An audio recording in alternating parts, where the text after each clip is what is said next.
虜になってしまえばきっとこの夏は充実するの。もっともう戻れなくたって忘れないで。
Halo teman-teman semua, apa kabar kalian semua? Baik-baik saja kan? Di kondisi pandemi seperti sekarang ini, saya doakan kalian semua baik-baik saja.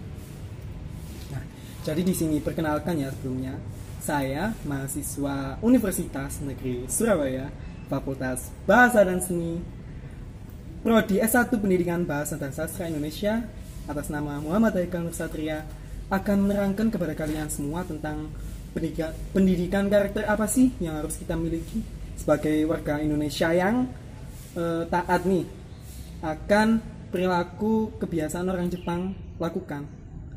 Nah, tapi ngomong-ngomong teman-teman, sebenarnya kita ini maunya syuting di gedung milik jurusan kita, jurusan Bahasa dan Sastra Indonesia. Akan tetapi menurut penjelasan Kaptin yang ada di sana tadi, gedung kita dipakai untuk melaksanakan kegiatan pameran seni rupa seperti itu. Oleh karena itu sekarang kita meminjam gedung milik anak ETSA, jurusan Bahasa dan Sastra Inggris. Ya, jadi saya jelaskan ya, kenapa sih saya ini memilih topik pendidikan karakternya orang Jepang, kenapa nggak negara lain atau negara Eropa yang terkenal akan kedisiplinannya juga. Nah, karena orang Jepang kan kita tahu sendiri lah, kita masyarakat Indonesia sama sekali tidak awam bahwasanya orang Jepang itu gila kerja, apapun itu totalitas dan memiliki semangat tinggi akan melakukan sesuatu. Oleh karena itu saya akan menerapkan pendidikan karakter yang bisa kita contoh menurut orang Jepang lakukan. Bisa kita ketahui sendiri ya, anak-anak Indonesia zaman sekarang pun kebanyakan banyak yang telah tercandu oleh game-game online seperti itu. Lalu juga banyak anak muda zaman sekarang itu malah telah terinfeksi seperti virus video-video yang tidak berfaedah seperti itu, hujatan atau celaan yang buruk kepada orang lain dan lain sebagainya. Intinya anak muda zaman sekarang di Indonesia ini terutama sangat perlu untuk diperbaiki. Oleh karena itu dengan saya membuat video ini diharapkan semua karakter yang bisa diambil dari orang Jepang dapat diterapkan dan kalau bisa menjadi lebih baik lagi daripada orang Jepang sendiri.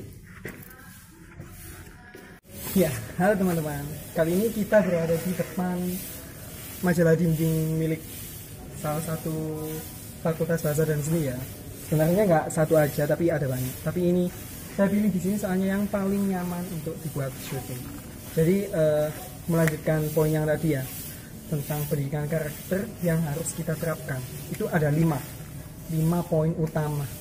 Jadi yang pertama itu bahwasanya orang Jepang itu memiliki totalitas dalam menjaga kebersihan. Dapat kita ketahui sendiri ya, anak-anak zaman sekarang itu sangat cuek dan cenderung apatis terhadap apa yang ada di sekitarnya. Contohnya saja banyak yang masih membuang sampah sembarangan, tidak peduli akan perbedaan jenis sampah plastik atau sampah kaleng dan lain-lain. Oleh karena itu dengan mencontoh karakter yang ada di orang Jepang sendiri, mungkin kualitas karakter anak-anak Indonesia zaman sekarang bisa terwujudkan menjadi lebih baik lagi. Nah, untuk implementasinya sendiri, orang Jepang itu tempat sampah bahkan sulit ditemukan di daerah sana.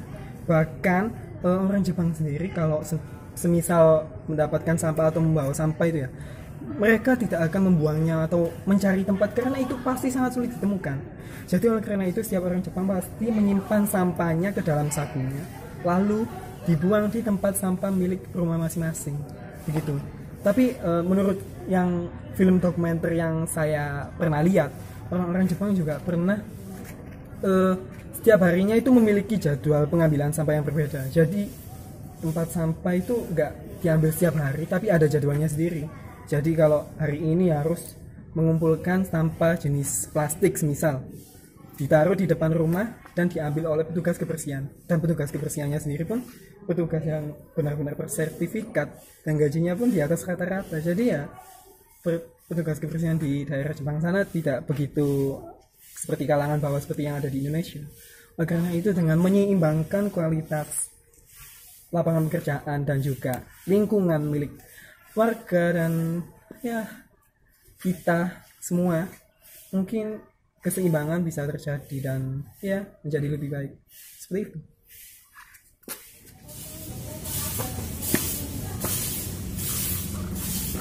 Selanjutnya yang poin kedua yaitu tentang sopan santun dan tata krama yang sering diterapkan dalam kehidupan sehari-hari oleh orang Jepang. Jadi kita ambil contoh dari peristiwa yang ada di negara kita terlebih dahulu ya. Jadi memang betul sebenarnya pendidikan karakter akan kepada orang yang lebih tua di Indonesia sebenarnya sudah cukup baik. Tapi pengecualian itu di pedesaan, bukan di daerah perkotaan seperti itu. Jadi menurut saya di daerah perkotaan itu telah tercemar akan pendidikan karakter, kesopanan dan tata krama kepada orang yang lebih tua. Jadi ya dengan mencontoh perilaku orang Jepang ya, meskipun berada di perkotaan, berada di daerah pedesaan, mereka tetap menghormati siapa yang lebih tua. Jadi ada contoh, jika di suatu kereta ya, di suatu gerbong kereta itu ada mahasiswa yang lebih muda usianya daripada seorang nenek yang lebih tua. Jadi ketika mahasiswa ini telah duduk terlebih dahulu di kursi yang ada di kereta, orang yang lebih nenek-nenek itu masuk, lalu orang mahasiswa Jepang yang lebih muda sendiri itu pun memberi duduk kepada yang lebih tua dan mempersilakannya untuk duduk, dan jadinya mahasiswa itu menjadi berdiri.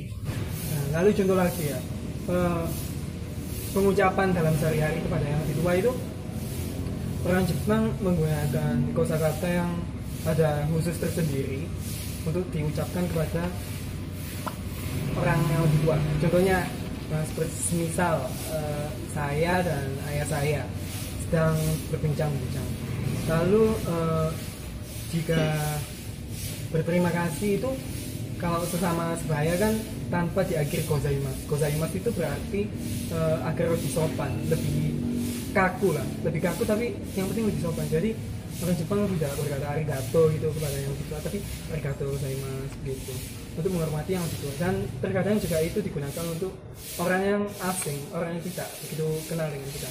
Sedangkan terkadang di Indonesia sendiri seringkali malah makasih, terimanya nggak disebutin. Jadi oleh karena itu menurut saya itu salah satu contoh juga agar orang Indonesia mencontoh perilaku orang Jepang ya. Karena orang yang lebih tua itu pasti lebih senior, harus sepantasnya memang harus dihormati begitu. Kecuali kalau tidak berlebihan, contohnya seperti itu. Lalu ada satu contoh lagi, contoh yang ketiga. Orang Jepang ketika ingin buang angin ya, misal di sebuah bus jika ingin buang angin pun orang Jepang pun izin terlebih dahulu kalau akan buang angin. Lalu orang yang dimintai izin buang angin itu pun pergi terlebih dahulu lalu datang kembali. Lalu yang contoh yang keempat nih, misal saya dihubungi oleh seseorang melalui telepon. Ketika dihubungi dan saat itu dalam keramaian ya, di sebuah bus atau kereta api terserah seperti itu. Jadi kita sebagai penerima telepon harusnya pergi. Orang Jepang itu pergi menyendiri di tempat yang lebih sepi agar tidak mengganggu kenyamanan orang lain. Itulah bagaimana tata krama dan sopan santun orang Jepang yang sangat perlu dicontoh oleh kita. Pasalnya kebanyakan di masyarakat Indonesia itu menerima telepon di warung kopi atau kafe seperti itu, bahkan los aja gitu, ngomong-ngomong sampai selesai berjam-jam, dan itu tidak sadar bahwa di sekitarnya itu ada banyak orang yang tidak dia sendiri. Itulah ya itu hal negatif yang ada di perilaku umat plus 62. Jadi kita sampai ke poin nomor 3. Poin nomor 3 yaitu bagaimana orang Jepang begitu tinggi motivasi mereka untuk bekerja keras dan penuh inovasi.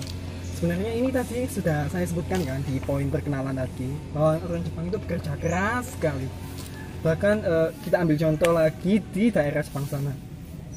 Di sana orang-orang Jepang betul-betul gila kerja. Jadi banyak orang Jepang lebih memilih untuk lembur daripada untuk pulang seperti biasa. Karena dengan lembur, orang Jepang itu malah lebih dihormati oleh orang sesama pekerja, bahkan oleh atasan. Kenapa begitu? Karena lembur pastinya produktif, lebih produktif kan. Lalu lembur itu juga membantu agar pekerjaan kita di esok hari lebih minim, lebih sedikit daripada hari seperti biasanya. Oleh karena itu bahkan orang Jepang sendiri tertidur di tempat kerjanya itu sangat dihormati, sangat dikagumi bahkan oleh teman-teman kerjanya sendiri. Sangat aneh tapi memang benar begitu, karena saking orang Jepang itu dikenal pekerja keras ya. Jadi semua orang itu pasti mengecap kalau ada orang yang tertidur saat bekerja itu karena dia bekerja terlalu keras. Begitu. Lalu orang Jepang sendiri terkadang karena juga kerja lembur tadi, biasanya saat perjalanan ke rumah itu orang Jepang malah tertidur di jalan. Dan itu mereka sudah membawa koper yang berisi barang-barang berharga. Mereka bahkan tidak peduli meskipun tertidur di jalan, tidak ada yang mencuri barangnya. Itu juga karena kejujuran orang Jepang. mereka semua telah distigma seperti itu, bekerja keras, jujur. Jadi apa-apa orang Jepang itu tidak terlalu memusingkan hal-hal yang negatif seperti itu. Berbeda sekali dengan orang Indonesia. Sudah kadang mageran, malas gerak, terkadang juga malas mengerjakan sesuatu yang ribet. Dan itu sangat berbalik dengan perilaku orang Jepang. Orang Jepang sangat menyukai hal-hal yang ya rumit begitu, karena ya bisa kita lihat sendiri teknologi orang Jepang lebih maju daripada negara yang lainnya. Mereka bahkan digolongkan sebagai negara adidaya, salah satu negara adidaya. Jadi ya itulah orang Indonesia, jika mencontoh perilaku pekerja keras milik orang Jepang, maka Indonesia pastinya dapat menyusul Jepang sebagaimana mestinya. Karena kan kita lebih banyak generasi mudanya ya, daripada di Jepang sana lebih banyak generasi tua. Jadi pemerintah di sana bahkan sudah mengadakan pembukaan naturalisasi penduduk Jepang sendiri, karena mereka benar-benar membutuhkan yang namanya penduduk. Karena saking gila kerja hubungan yang poin awal tadi, mereka jadi malas untuk menikah, malas mempunyai anak, karena ya begitu, saking senangnya mereka bekerja begitu. Mereka benar-benar ya, jadi tingkat kelahiran di Jepang sendiri menurun drastis selama bertahun-tahun, dan bahkan ya sangat bertolak belakang dengan Indonesia kan. Indonesia kelahirannya menaik, kematiannya yang sedikit. Bertolak belakang dengan Jepang. Karena itu ya, dengan banyaknya generasi muda pada zaman sekarang, kita nanti di 20 tahun ke depan, 2045, tidak, 25 tahun ke depan, tahun 2045 pastinya Indonesia bisa menyusul negara-negara adidaya lainnya yang kebanyakan didominasi oleh generasi tua. Kembali lagi, kita sampai di danau yang lebih kecil, lebih mini ukurannya daripada danau yang besar sana yang ada buayanya. Enggak bercanda. Jadi sini juga ada cutting kita dari anak seni musik. Itu di sana ada yang pegang biola, gitar, trompet, dan lain sebagainya. Jadi kita kembali di pembahasan tadi ya, melanjutkan ke poin nomor 4. Jadi poin nomor 4 yaitu orang Jepang memiliki literasi membaca yang sangat tinggi, bahkan hampir paling tinggi di dunia di bawah Finlandia. Di urutan nomor 2, Jepang memiliki literasi yang paling tinggi. Nah, sebenarnya budaya literasi ini sudah diterapkan sih di Indonesia. Bahkan sejak sekolah dasar itu ada yang telah menerapkan bahwasanya setiap pagi, setiap selesai doa bersama di kelas, bahkan sudah dilaksanakan literasi sih, membaca buku lalu merangkumnya dan dinilai oleh gurunya yang ada di dalam kelas.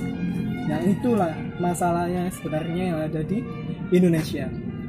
Jadi di Jepang sendiri, literasi bukan hanya sekadar literasi mencatat, merangkum lalu dinilai oleh guru, tapi mereka di Jepang sejak dini diajarkan literasi untuk menceritakan kembali, untuk menerangkan jalan cerita yang telah ia baca, apapun informasi yang ia dapatkan kepada seluruh teman sekelasnya. Tidak hanya mencatat tapi juga mempresentasikan. Itulah budaya literasi Jepang. Karena jika cuma sekadar merangkum itu pun kita bisa menyalin dari teman, lalu cuma sekadar mencatat, lalu itu pun belum tentu dibaca oleh gurunya masing-masing. Jadi itulah literasi Jepang yang ya sangat berbanding jauh dengan orang Indonesia. Oleh karena itu ya sejak dini mungkin kalau misal kita memiliki tetangga atau saudara yang lebih muda gitu, seharusnya kita memberi saran atau ya memberi jangan sedikit-sedikit lah, kalau rajin membaca itu meluaskan pikiran kita, bukan malah menghabiskan waktu kita gitu.